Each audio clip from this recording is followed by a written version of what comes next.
పార్లమెంటులో అధికార ప్రతిపక్షాల యుద్ధం తప్పదంటున్నారు విశ్లేషకులు.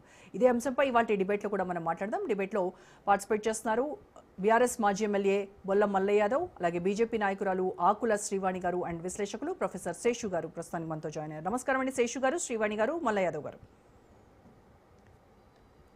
రైట్, శేషు గారు ముందుగా మీతో స్టార్ట్ చేద్దాం. సార్, దేశ చరిత్రలోనే నాకు తెలిసి మొట్టమొదటిసారిగా ప్రధాని నివాసం ముందు ఈ రకమైనటువంటి ధర్నాకు ప్రతిపక్షం అంటే ఎల్ఓపి లీడర్ ఆఫ్ అపోజిషన్తో సహా కూర్చున్నటువంటి ఎంపీలందరూ కూడా ధర్నాలో వాళ్ళు ప్రధానంగా 5 డిమాండ్లు పెట్టుకొని కూర్చున్నారు.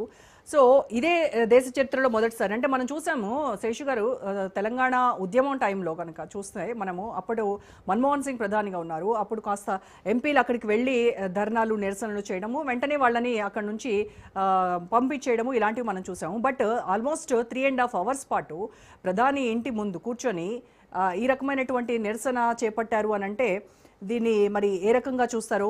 అయితే 5 డిమాండ్లు ప్రతిపక్షం కాంగ్రెస్ పార్టీ పెట్టినటువంటి 5 డిమాండ్లు ఏంటంటే విద్యాశాఖ మంత్రి ధర్మేంద్ర ప్రధాన్ రాజీనామా చేయాలి, నెక్స్ట్ పార్లమెంట్లో హోంమంత్రి సమాధానం చెప్పాలి, పార్లమెంటులో విద్యార్థుల సమస్యలపై చర్చించాలి, ఢిల్లీలో జరిగినటువంటి హింసపై దర్యాప్తు చేయాలి, అండ్ మృతుల కుటుంబాలు నీట్ విద్యార్థులు ఎవరైతే ఉన్నారో ఆ చనిపోయిన కుటుంబాలకు ఎక్స్గ్రేషియా ఇవ్వాలనేవి ప్రధాన డిమాండ్లుగా వీళ్ళు కూర్చున్నారు. అయితే జితేంద్ర సింగ్, కేంద్ర మంత్రి జితేంద్ర సింగ్ మధ్యవర్తిత్వం వెళ్ళారు, మాట్లాడారు. దాదాపుగా 1/2 hour పైన అక్కడ చర్చలు జరిపారు, మళ్ళీ వెళ్ళారు, అమిత్ షాకు చెప్పారు, మళ్ళీ తిరిగి వచ్చారు. అయినప్పటికీ కూడాను ఆ చర్చలు సఫలం కాలేదు. పైపెచ్చు జితేంద్ర సింగ్ వచ్చి ప్రతిపక్ష నేత రాహుల్ గాంధీ ఆ స్థాయిలో ఉండి మాట మార్చాడు, అది దురదృష్టకరం, ఒక డిమాండ్కి ఓకే చెప్పిన తర్వాత మళ్ళీ 2 డిమాండ్లు కొత్తవి పెట్టడం, ఇవన్నీ కూడా కరెక్ట్ కాదు అన్నట్టుగా ఆయన మాట్లాడటం.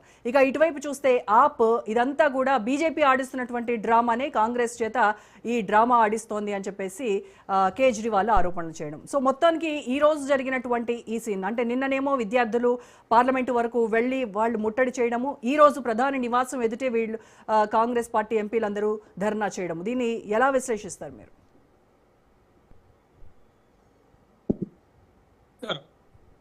నిజంగా హై సెక్యూరిటీ జోన్స్లలో ధర్నాలు జరగవు. అవును, కానీ ప్రధానమంత్రి నివాసం ముందు ఈరోజు కాంగ్రెస్ పార్టీ దేశ ప్రతిపక్ష నేత రాహుల్ గాంధీ ధర్నాకు దిగారంటే సమస్య తీవ్రతను అర్థం చేసుకోవాలి. ఇక్కడ మనం సమస్య తీవ్రమైనటువంటి సమస్య ఆ స్థాయికి తీసుకెళ్ళింది అనేటటువంటి ఒక అంశాన్ని మనం చూడాల్సినటువంటి అవసరం ఉంది. అయితే జూలై 20వ తారీఖు నాడు పార్లమెంటు మాన్సూన్ సెషన్స్ ప్రారంభమైనాయి. అయితే దేశంలో నీట్ పరీక్షకు సంబంధించినటువంటి ప్రశ్నపత్రము లీక్ అయిన తర్వాత టెస్టింగ్ ఏజెన్సీ కానీ కేంద్ర ప్రభుత్వం కానీ విద్యాశాఖ కానీ వ్యవహరించినటువంటి తీరు పట్ల దేశంలో ఉన్నటువంటి యువత అనేక రూపాల్లో నిరసన వ్యక్తం చేస్తుంది. కేంద్ర ప్రభుత్వము అకౌంటబిలిటీగా బాధ్యత తీసుకోవాలి, విద్యారంగంలో సంస్కరణలో తీసుకురావాలి, ముఖ్యంగా ధర్మేంద్ర ప్రధాన్ రాజీనామా చేయాలనేటటువంటి డిమాండ్స్ పెడుతుంది. కేంద్ర ప్రభుత్వం పట్టించుకోలేదు. అయితే ఈ పార్లమెంట్ సమావేశాలు ప్రారంభమవుతున్న సందర్భంలో యూత్ కాక్రోచ్ జనతా పార్టీ తర్వాత సోనం వాంగ్చుంగ్ వీళ్ళందరూ ఒక సంసద్ ముట్టడికి పిలిపించారు. ఆ సంసద్ ముట్టడి సందర్భంగా ఢిల్లీ పోలీసులు కేంద్ర ప్రభుత్వం వ్యవహరించిన తీరు దేశం మొత్తం కూడా అసలు విస్తుపోయింది నన్ను అడిగితే. ఎందుకనంటే చిన్న పిల్లలు కదా, ఒక యువత వాళ్ళ పట్ల వ్యవహరించిన తీరు, వాళ్ళని పైన లాఠీ చార్జ్ చేసిన తీరు, వాళ్ళని కొట్టినటువంటి తీరు, ఒక మనుషులను కొట్టినట్లుగా కాకుండా ఏదో ఒక జంతువులను బాధినట్టుగా బాధేశారు.